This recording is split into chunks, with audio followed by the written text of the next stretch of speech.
What's up, guys? Welcome to A Reseller's Life. My name is Chris. Thank you so much for joining me. In today's episode, I'm going to go over 5 ways to maximize your 2020 eBay sales. This actually works no matter what year it is, but let's get straight into it.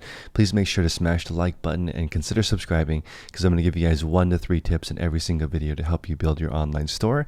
In this video, there's actually 5 though, so let's get straight into it. Number 1, you want to focus on your listing goal. This is maybe the most important thing you can do in your business, is focus on what your listing goal is. So for me, it's listing 70 items a day in one store and 70 items a day in the other store. So one quick way to look that up is to go into your email and search for your eBay listing is confirmed.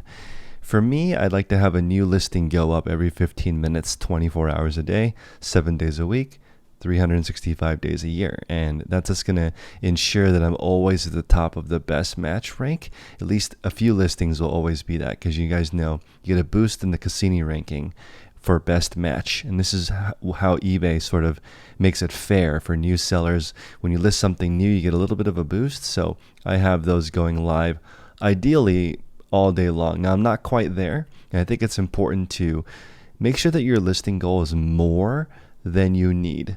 So 140 listings is more cash than I actually need, but having that goal makes my lesser goal easier. So you don't want to build a plan exactly what your goal is. You have to at least know what it takes, because usually things happen that are unexpected. So if you only have time to do 5 listings a day, maybe your goal should be to sell more expensive items and only 2.5 twice as expensive items. Because if your goal is 5, something's going to happen during the day to throw you off and make it so that you can't hit that goal. So I think it's really important to focus on what your listing goal is. You can look at these listings going live and then just keep track of this over time to see if you're actually listing X amount. This is the most important part for people who are doing the 50 for 50 plan or just getting started. You need to consistently put stuff into your store. That's how you do the one-off model. And by one-off, I mean individual items one by one. If you're researching replenishables, that's a little bit different, meaning you're going to be on different sites searching for different products. Number 2, you want to focus on maximizing local relationships. So this isn't the exact list that I use, but just giving you guys an example. This is a Google Maps list that I saved with 8 places in the Bay Area where I could shop. It's actually the 8 places that I don't shop, because I don't want to tell everyone where I'm going. So what you want to do is make a list of the places that you go to frequently, and that way you can reference this later when you go out and try to note down who is in charge, when is their local sale, reverse traffic. This is really important, okay, because I actually hung out with Hustlebee and Glenn Hustler Hacks, 2 awesome people, and when they came and visited me, they actually were able to hit 20 or 30 stores in a day, because they mapped this all out before the day started.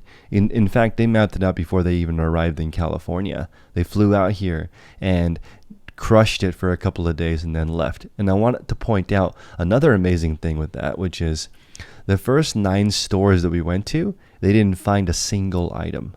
So I think a lot of people who are just getting started easily get discouraged. I'm not sure why, because no one said this was easy. You've got to take your time and build a list and build some contacts. Takes time to do that. And if these guys who are super seasoned don't find anything in the first 9 stores, it doesn't mean they give up and go home. They just keep going and working their list until they run out of stores to go to. So it's really important to maximize local relationships. It's not going to be like finding a couple at each store. Sometimes it is, but usually it's more like 20 at one store, 10 at one store, and then 0 the rest of the day.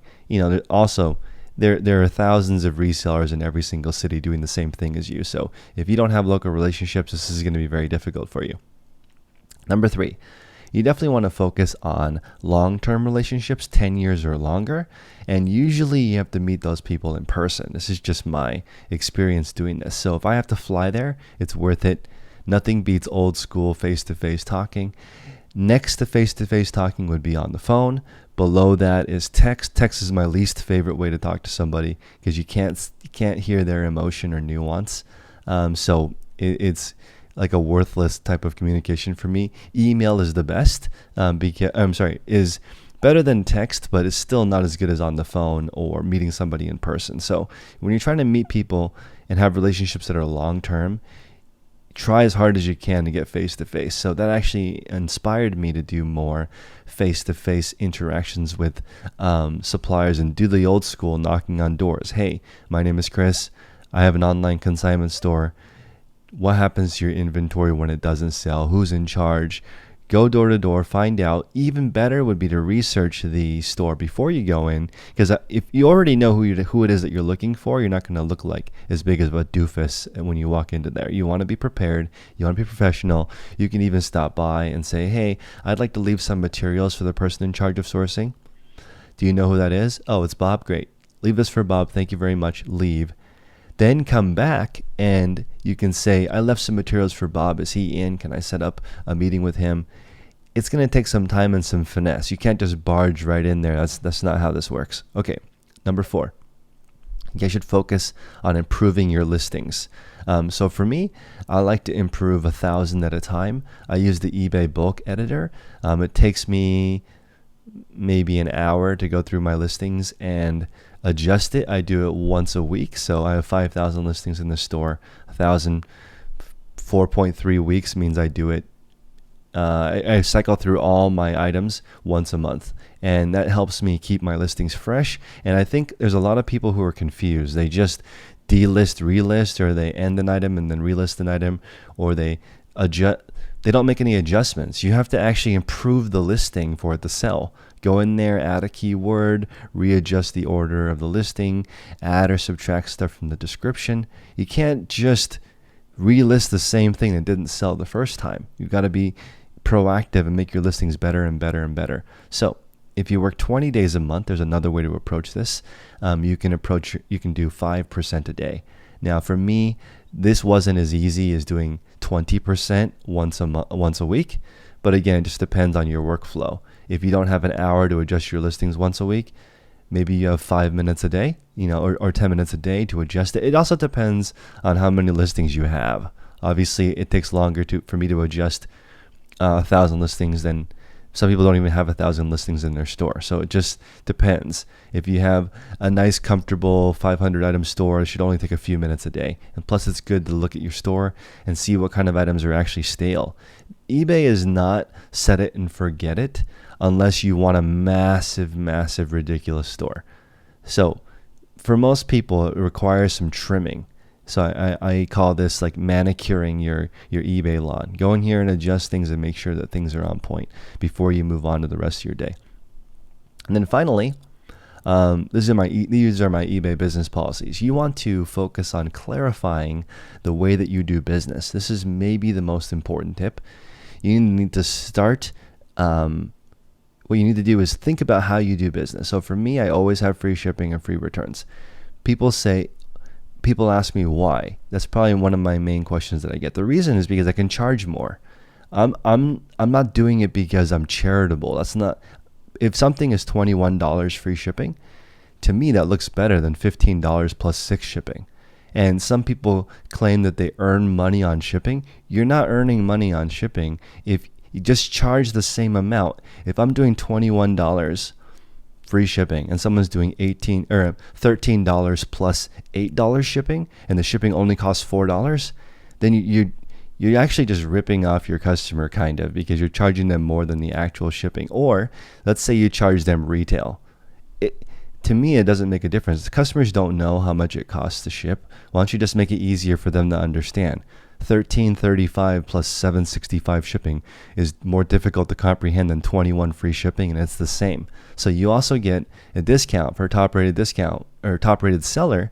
Top-rated plus listings give you 10% on the final value fee. That's that's hundreds of dollars a month in savings for me. Are there going to be people who quote-unquote online shoplift? Of course. I consider that a cost of doing business. And of course, it's painful. You have returns. For me, I average maybe 1 return a day, right? So that's 30 returns I have to deal with every single month. But I also get a few $100 discount for offering free returns. So as you guys manicure the way that you do business, I'm just copying the big guys. I want to be a big store. If you guys are copying a boutique, you do not need to offer returns. You don't need to offer free shipping. The thing is, it just is confusing to me because if a person wants to force a return, they will anyway. And then now you're in jeopardy of getting that 5% penalty in your store for too many item not as described. So think about how you do business, what kind of stuff goes into your store, how do you handle yourself with returns. For me, I have 7 different ways that I handle my business. I have free shipping, free returns. I have immediate payment required, although I just switched over to managed payments. So I can't accept PayPal at this point. So this is a defunct model. So really I only have six. I have one that's no immediate payment required. This is for local pickup.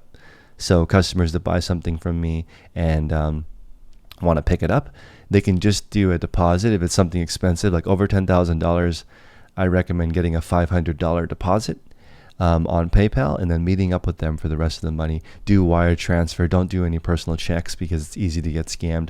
The 2 ways that I would do a large transaction are go with them to their bank, get a cashier's check, or do a wire transfer.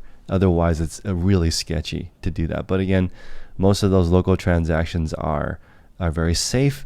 I got started on eBay maybe 12 years ago, but recently I started in 2014 again, and I was selling cars on eBay. So I sold a Hummer H1. That was super awesome. But the way that those worked is they paid a $500 PayPal deposit, and then the rest via check. Now with managed payments, I think you can't really send an invoice. So this is going to be something else to deal with when you're dealing with large transactions. So I do have a policy here where I don't require full immediate payment.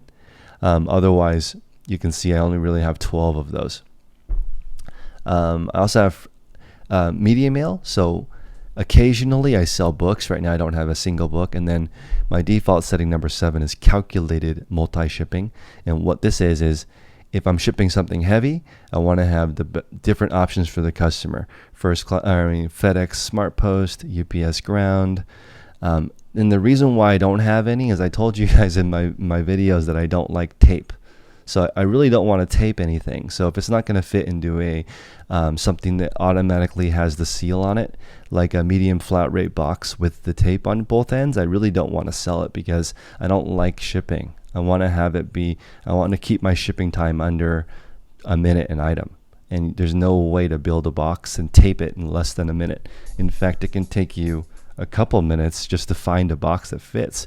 It can take you 20 minutes to package a weird item that you have not the right dunnage for. So anyway, hope you guys are having a wonderful day. Please smash the like button and consider subscribing. In every video, I'm going to give you guys 1 to 5 tips on how to improve your store. Take care.